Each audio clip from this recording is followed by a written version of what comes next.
Hi! Sorry for the mess. I was just sweeping the friary, or as we call it, the convento.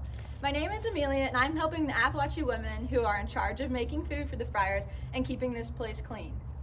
What's that? You don't know what a friar is? Well, the friary is where a friar lives and works. And since the friar is not around, let me show you what's inside. You might be wondering what a friar is. A friar is not a monk, but also not really a priest.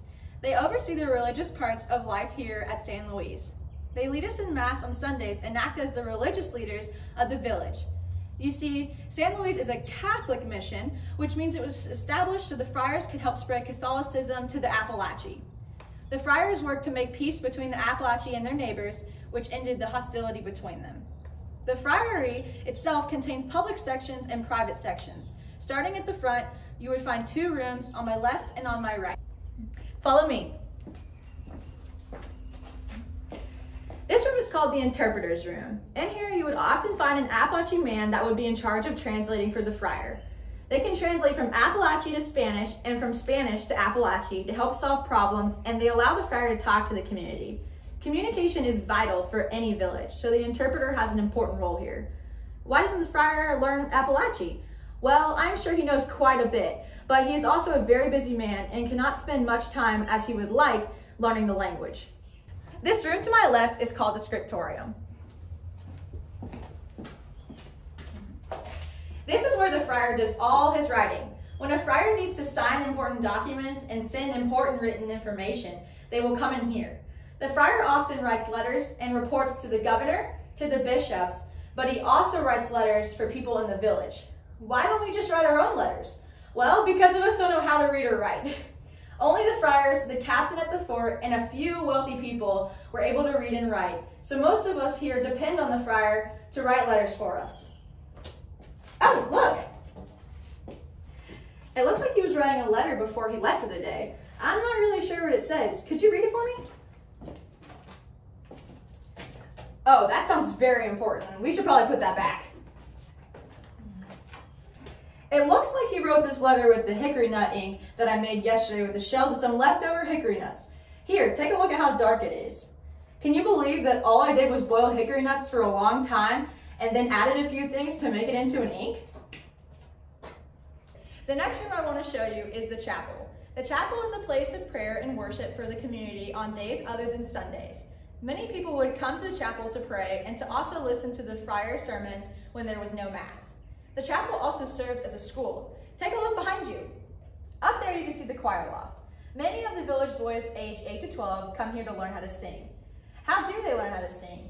Well, if you take a look at this wall, you will find a big hand with notes on it. We call it the Guidonian hand.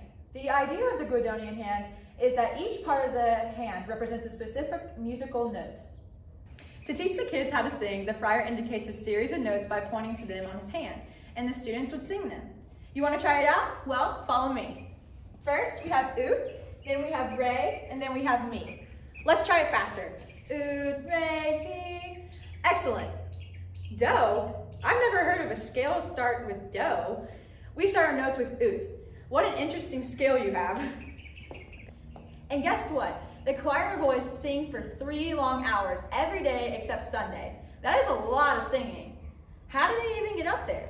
If you take a look at the right side of the choir loft, you will see an opening. The friar puts up a ladder to the opening, and that is how the boys climb into the choir loft.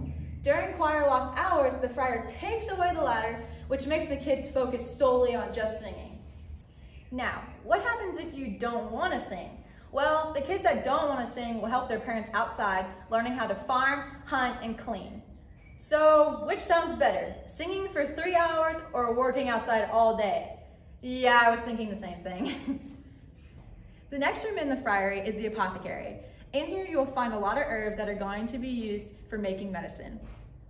The most common herbs the friar uses are rosemary, aloe, yarrow, and spearmint. Rosemary is used to help us from getting sick, and the friar said that it also improves your memory. We also hang or burn rosemary around the buildings to help with miasma or bad smells that we think make us sick. If you take a look around you, you will see that we have a couple of them hanging around. Here, take a sprig of it. Smells good, right? Aloe is used mainly for helping burns. The Blacksmith Shop has an aloe plant behind it, just in case someone gets burned. If they do, they can quickly apply some aloe to reduce the pain and help the burn. Yarrow is used for stopping bleeding and also for fevers. I also heard from the villagers that they chew fresh leaves to relieve toothaches. Finally, we have mint. The friar often uses mint for people with digestive problems. He would often make a tea with the leaves and give it to the person who is sick. You're probably wondering how the friar can make medicine using these herbs. He uses a little mortar and pestle to grind the herbs and combine them with salt water, oil, or other ingredients to make the medicine. All these herbs come from the garden outside. While we use the garden mainly for herbs, we also grow vegetables for cooking. The friars learned to make medicine when they were training to become friars. The Apalachees, on the other hand, have a shaman that makes their own medicine just like the friar. All the rooms that we have seen so far are part of the public section of the Friary. Now, let's take a look at the private part of the Friary. Here, we have the friar's personal area. This is where the friars eat, sleep, and spend their free time. In this room, you can see the friar's bed and a chest. It may not be a lot for you, but that is how the friar chooses to live. The friars take 3 vows: poverty, chastity, and obedience. The vow of poverty frees the friar from being fascinated by material things so that he may serve others. That is why the friar would only have a few possessions, because they do not want luxury items or any other distractions. The vow of chastity means the friar promises not to marry.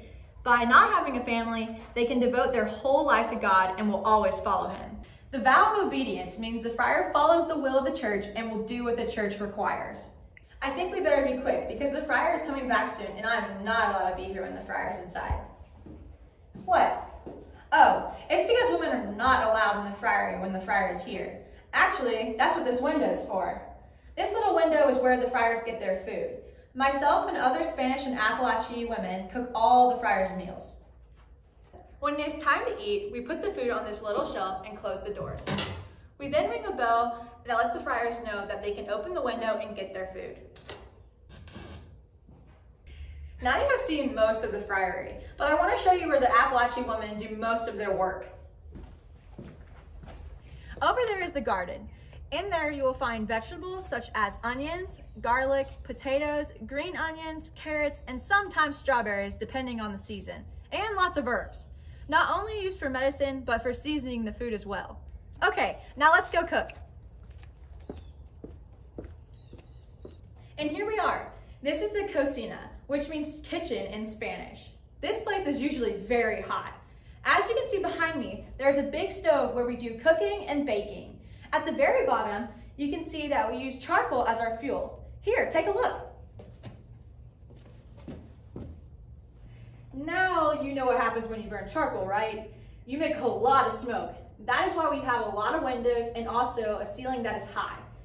The smoke always goes up and then exits through those 2 openings on each side of the house.